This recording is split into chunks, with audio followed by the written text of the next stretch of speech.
Welcome to a very special interview for Social Legal Literary, an intersection of law, literature, and social issues.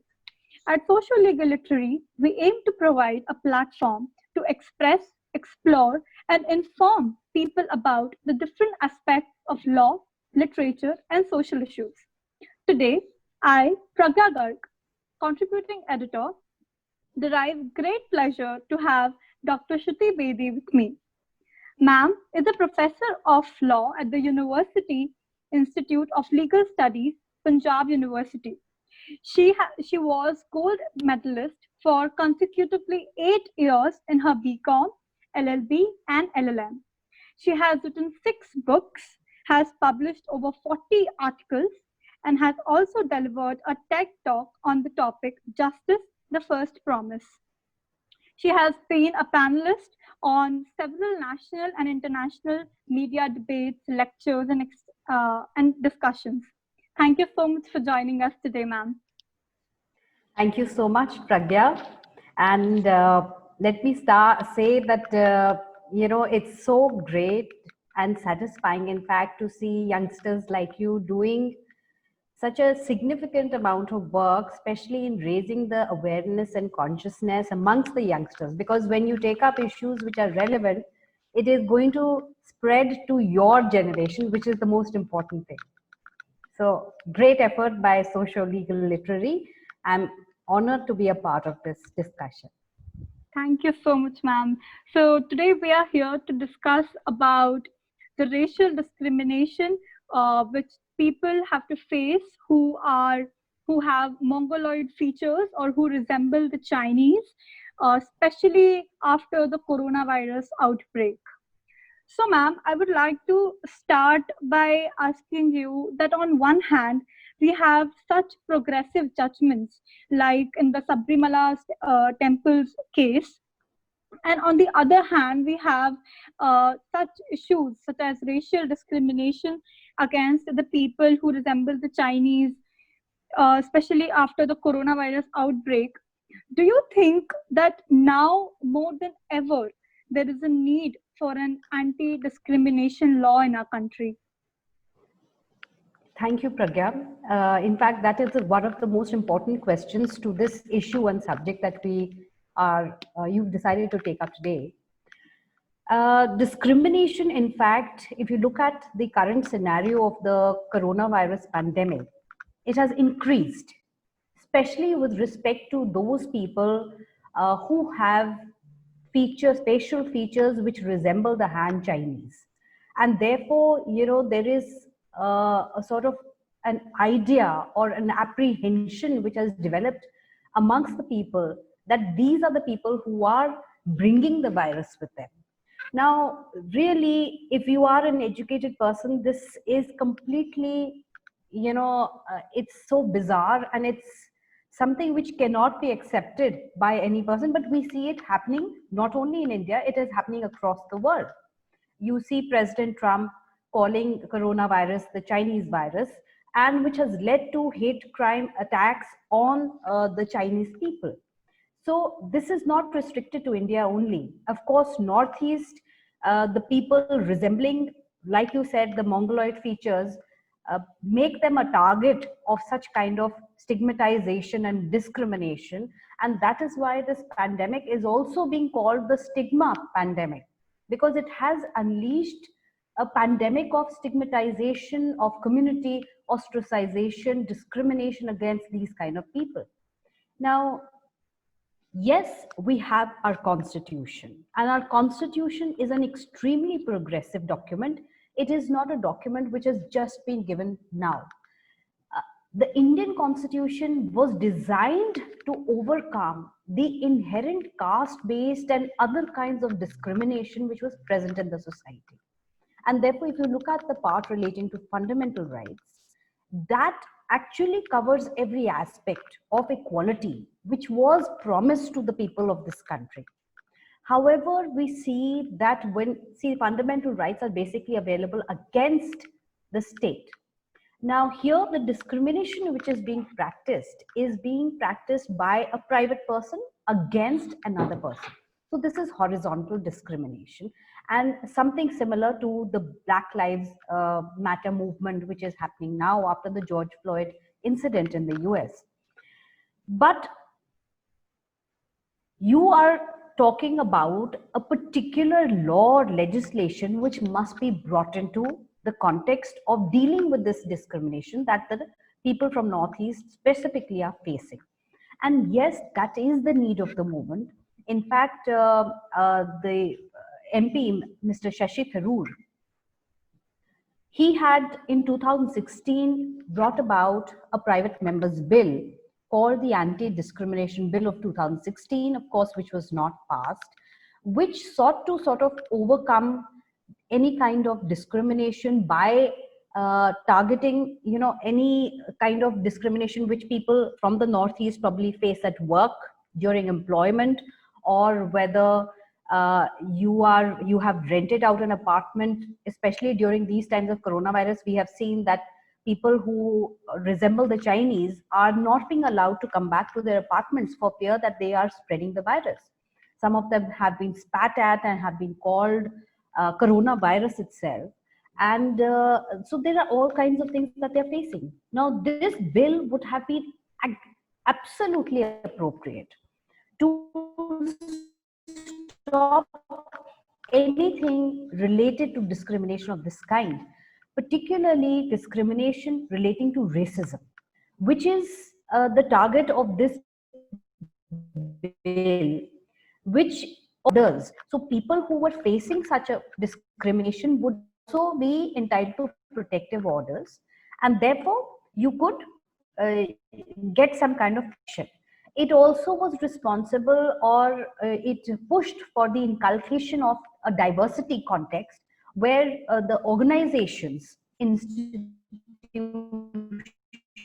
the educational institutions, employers, etc., were required to include amongst their employees or the students, etc., whatever was the institution about, they would include as diverse a population of India as possible. And India is a very diverse country. And from top to bottom and from east to west, we are all Indians.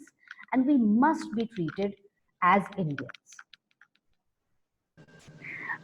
Yes, ma'am. I totally agree that it doesn't matter that if you are from Northeast or you're from South India, like you are an Indian wherever you live inside this the territory of this country. So the especially discrimination upon the race of the person is totally, firstly, unlogical. There's no logic behind this kind of discrimination, and secondly, I would just the way you highlighted the George Floyd's incident, which arose a global protest around the world because there. So, ma'am, and I think there is a cultural baggage which was there in America because inside the white policemen or most of the white people against the black community, which gave rise to this Black Lives Matter protest.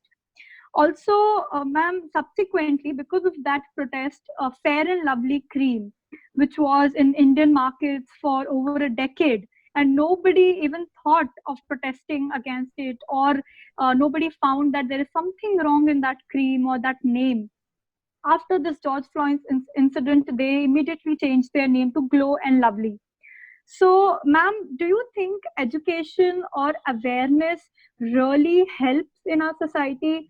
Or do you think that these notions, this discrimination is so deeply embedded into people's mind that we will again take 10 to 15 years to realize this problem in India, and then we will protest, and then we will have a change? Pragya, in India, we have, like you're saying, that the George Floyd incident of America in the US state of Minnesota actually is the reflection of the baggage which that country has been carrying for years. Now, similarly, if you look at India, in India also, we have a history of an embedded caste system, of the Varna system in our Hindu culture, where how your status is determined by which family are you born into. So if you are a lower caste, you are going to be treated, if, despite the fact that we are now, this is our 70th year of our constitution being given to us. But how much of a change has happened to bring about equality in actual fact, in reality? So definitely, it was a huge step. The Constitution of India, like I said before, was a very forward looking document. In fact, it was ahead of its times because it sought to create a state of equality which was actually unimaginable at that time with the diversity that India had. And it is extremely difficult to implement it. If you look at the other countries around the world, the condition that India was in when we became independent and how it sought to overcome the inequalities which were present in the society was a huge thing. So, in fact, India is one of the few countries which promises a it's promising a constitutional liberalism,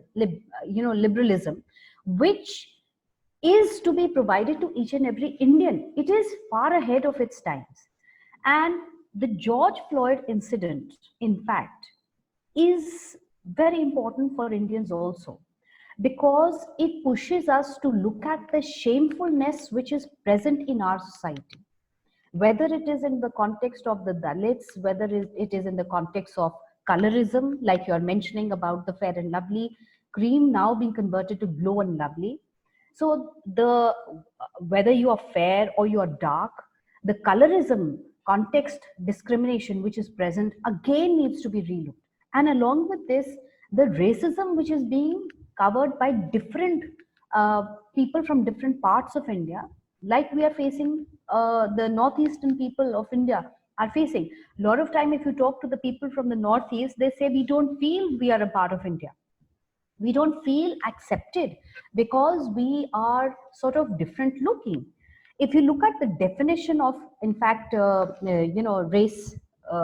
racism in the Webster dictionary, it says it is a belief that race is the primary determinant of human traits and capacities, and that racial differences produce an inherent superiority of a particular race.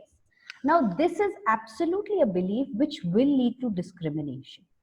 And if an incident, we've had recently in the South, you have seen that how those two people were killed in the police custody, a similar incident to the George Floyd. But we don't see a similar response in India. We don't see the same kind of reaction to such incidents in India. The most recent example that I can think of street protest is for the anti-CAA bill. So yes, there is, but I don't think the level of awareness of people has reached that pitch which is required to actually eradicate racism, discrimination of the weaker and vulnerable sections of the society. Today, both blacks and whites in America have joined hands to question this kind of discrimination. What are we doing in India? So definitely it is the public consciousness in the civil society that needs to be raised. The awareness needs to be raised. You may have any number of laws. Even the countries, America has the maximum number of laws dealing with abolishing this kind of slavery or discrimination. The Civil Rights Act going on from 1875.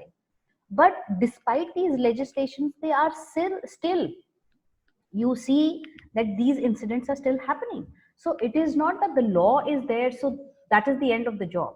Even if we have a legislation, it will not bring about a change till actually somewhere the people realize what is happening and the kind of inequality that they are breeding by their actions into the society. So very important that social awareness is raised to a larger extent as compared to even implementation of laws. Yes, ma'am. So, ma'am, also, if we notice that there is a huge disparity between the development of the northeastern state and compared to the other states of our country. So, I have found that Sikkim is the only state which is a little developed infrastructurally as well as economically in compared to the other northeastern states. So, ma'am, do you think the disparity in the development of the northeastern states can also be a reason why those people are discriminated against? Yes, so Pragya, your question actually demands that we go back and look at the history of this kind of a divide which still exists in India. Even though India is absolutely free and Northeast is a part of India, we do not actually in reality think that the people of the Northeast are the same as us. We somehow think and take ourselves to be superior in the Hindi heartland, the mainland. You know, when we use these racial slurs of chinky, of coronavirus, of bat biting, you know, anything which we do to sort of subjugate these people who have different features. Now, you may have different features, you may have a different, and plus they don't speak Hindi. So, if you don't speak Hindi, you are categorized as somebody who's an outcast. And here I would like to relate it to, in fact, same thing as untouchability. I personally feel that when Article 17 of the Constitution, which abolishes untouchability and says that it's practiced in any form, untouchability in any form is not allowed, it's prohibited. I think the what was behind the minds of the framers of the Constitution was to sort of bring about a social cohesion by excluding all kinds of discrimination. If you look at the British, you know, they did everything to develop India. While they were here, whatever development strategies they undertook, it was in the mainland. Now, even the British sort of overlooked the Northeast. And if you see that the mainland is connected to the Northeast state only by a 17-kilometer border, which is called the Chicken's Neck. And this kind of a territory demarcation and the historical aspect did not so the British never really bothered about the northeastern states and about their development. That is why you see that they are underdeveloped as compared to the rest of the mainland. Sikkim, you rightly said, is an example. In fact, I would call it a model state. It is one of the first states to go organic in the entire Yes, ma'am. country, and it's a brilliant thing. Now, but it is that you cannot still take away the fact that these states are a part of India. The people of these states are Indian citizens. They are entitled to the same kind of rights, the same kind of humaneness and empathy, which must be shown to the other, which is shown to other people in the Hindi heartland. Now, if you talk of untouchability, coming back to the Constitution, untouchability was particularly the centrality of Article 17 is caste based.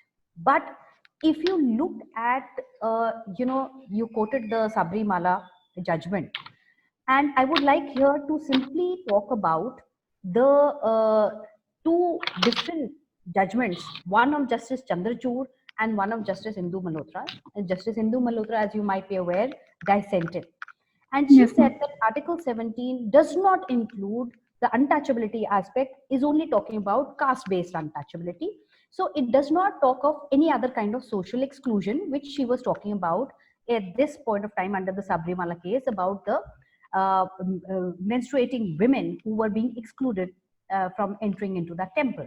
However, Justice Chandrachud's concept was very different. And he went back to the Constituent Assembly debates where he clarified that, our constitution is an attempt to make reparations to those people whose identity was subjugated by society for centuries. So, all the social reformers in India, all the revolutionaries in India were trying to help us overcome this kind of diversity. and discrimination against the weaker section of the population. And when we say discrimination the framers believe when they were adding the words in any form, untouchability in any form, I believe, like Justice Chandrachud said, that it includes any kind of untouchability that you may want to practice. So yes, development is a handicap. Northeastern states are not as developed, but our constitution is trying to overcome this historical blunder that we have made somehow, and is telling us that we must, regardless of what race they are, what background they are, Article 15 prohibits discrimination on all those grounds. We must treat everyone equally. And this is a very important message that needs to be understood. Yes, ma'am. Also, adding to what you said, I found that after the coronavirus outbreak, just in the past 2-3 months, there have been more than 24 cases reported in which people who resemble the Chinese were thrown out of their apartments, were not given products at the shopkeepers did not give sell their products to them.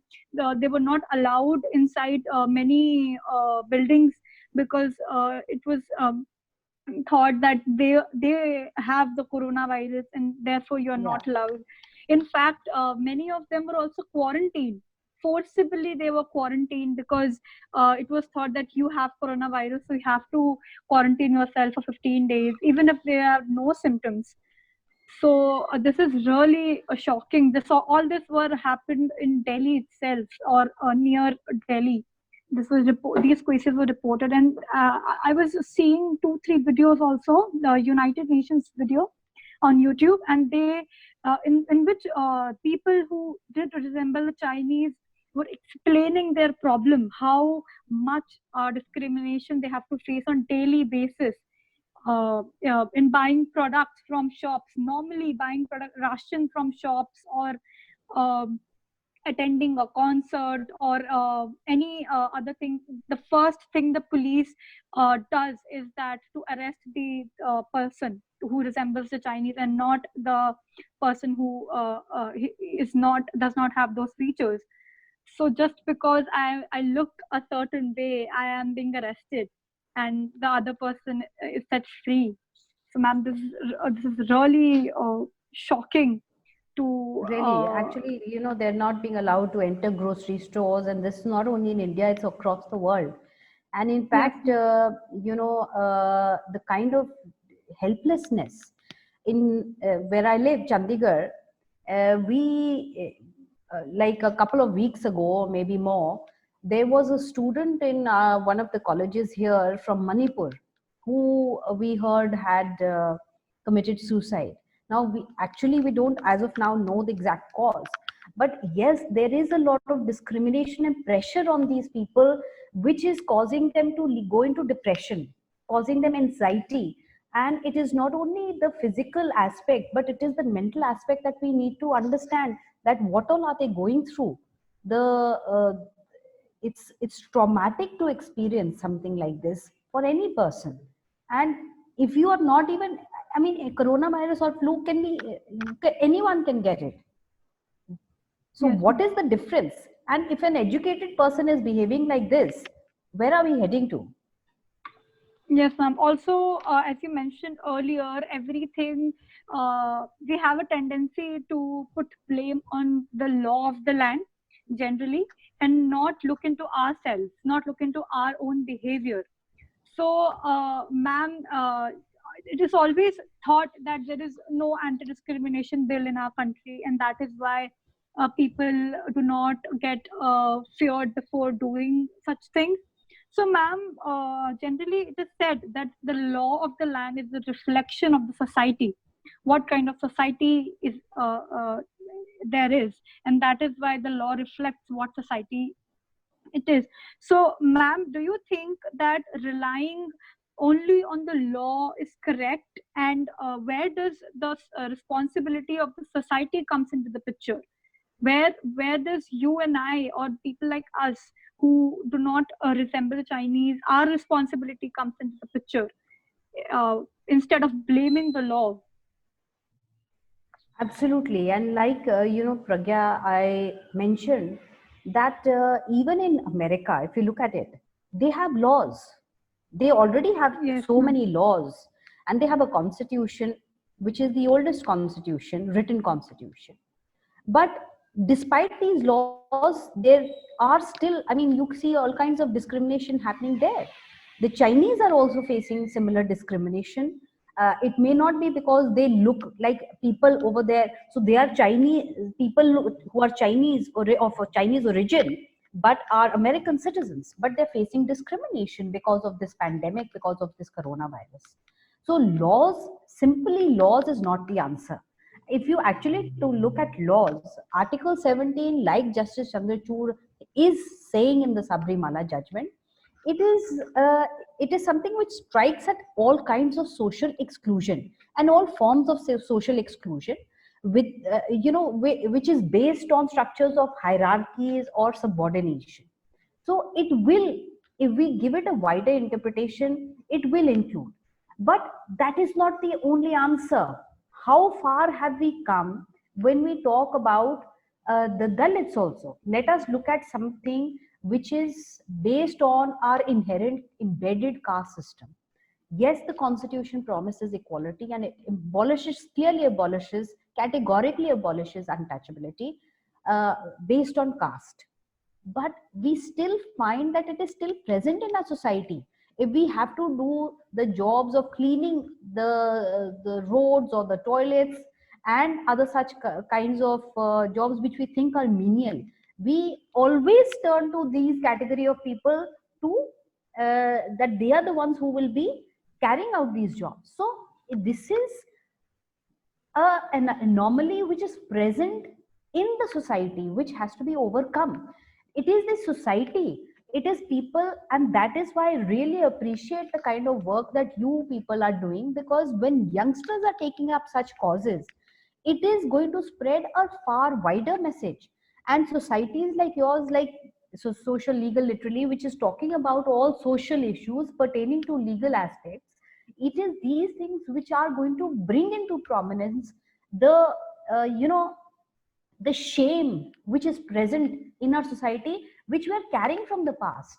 And when we Yes, ma'am. reflect over it as educated individuals, we find that this has no actual basis, there is no logic, and it is up to us to understand as an educated person that what is the consequence of our action, how are we, what are we actually leaving behind as a legacy for our future generations.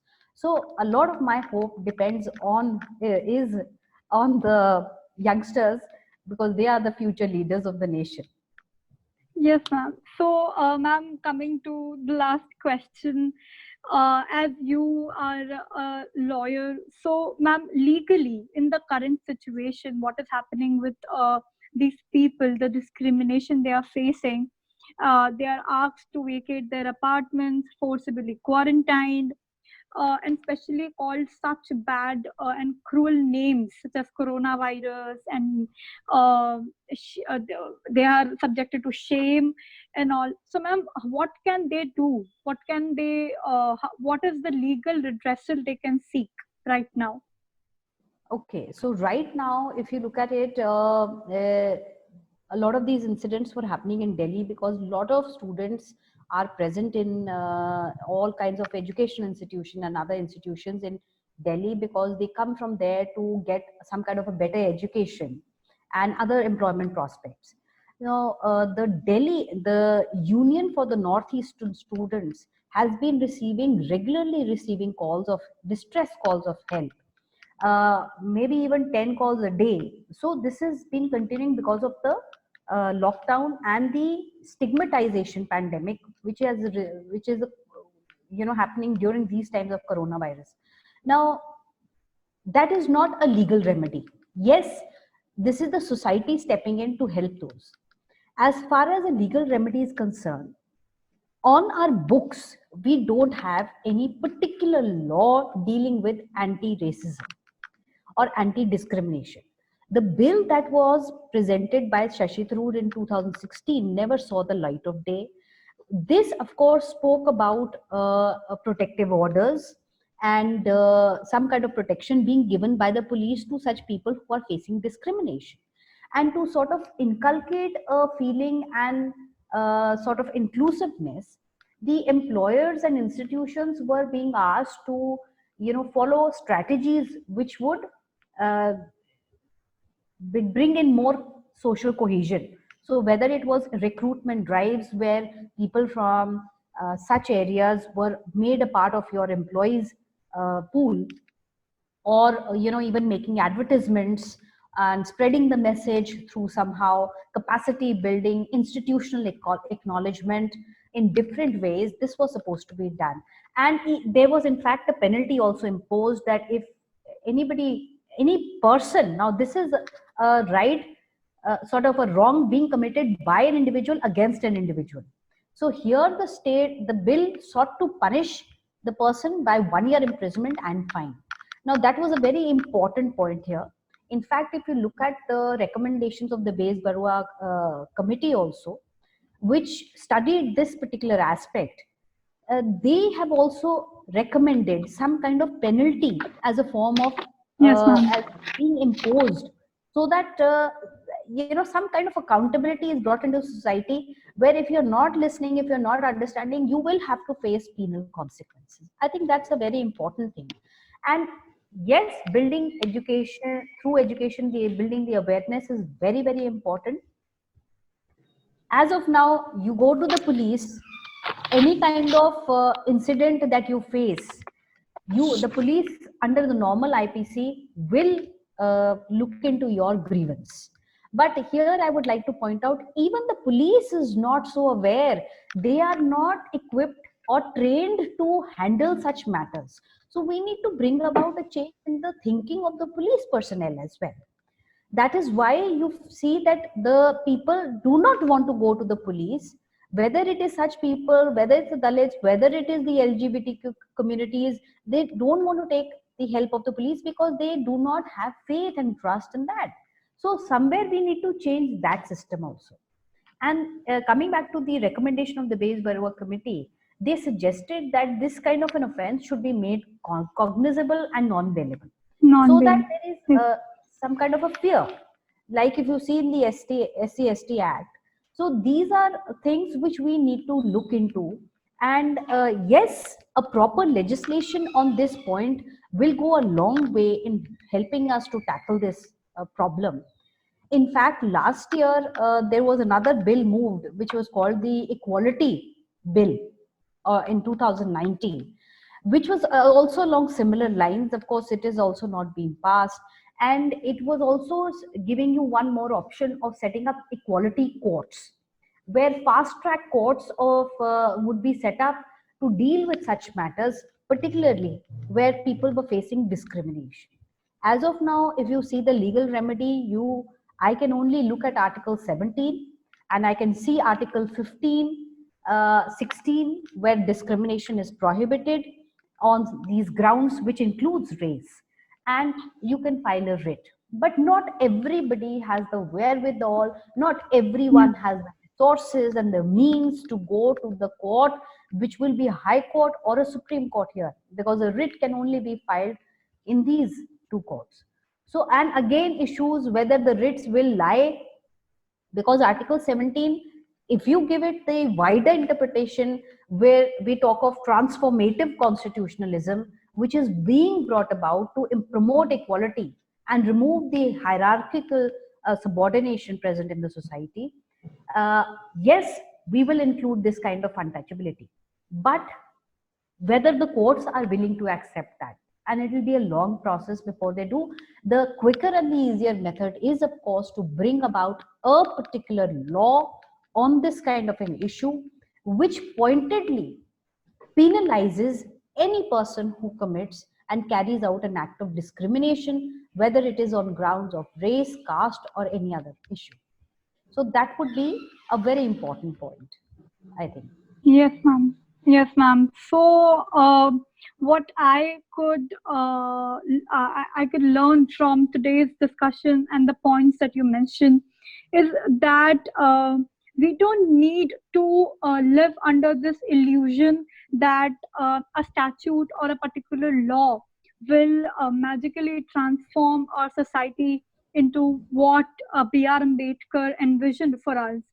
But certainly, more than ever, now there is a need. Now there is a need to think about the discrimination which is faced by the marginalized communities of our country, the scheduled caste, scheduled tribes, the people who are resembling the Chinese, especially during coronavirus. So, ma'am, especially the people like us who have a lot of privilege on our shoulders just because we don't look like someone, or we don't have certain features, or we are born into a privileged caste family. So, ma'am, the least we can do is to be at least informed, to inform ourselves with the correct facts, and not and if not, protest and ask for the equal rights for others. At least be informed by yourself and do not discriminate. Yes, and if you see some incidents like this happening, and if you can play a part, maybe even a small role in Yes, ma'am. sort of helping such people to overcome this kind of discrimination, and it is by example that you lead. It is not by talk alone, it is by practicing it. And I see the students doing such a great job. You see the National Law School students recently acting as messiahs for the migrants who, the students pitched in and uh, helped them to reach their home, which was such a big thing. So I think the kind of message which is being sent out by this generation is commendable. And this is how the transformation will actually take place, when it is the students and the younger generation which comes together in solidarity and takes on such kinds of uh, issues, societal issues which have been there in the society for a long time, and are able to overcome it, because you have a connection which goes beyond anything. And that camaraderie which the friends and people who will do anything to stick to each other, they have, that is the kind of thing that is needed for us to overcome. Independence was a fight for freedom, but there was another kind of uh, transformation that was required in our society, which was the fight against the societal differences which were present. And India has a lot of those. So we have to understand that this fight is not yet over. We have to do our best, we have to put our best foot forward, and we have to do it together.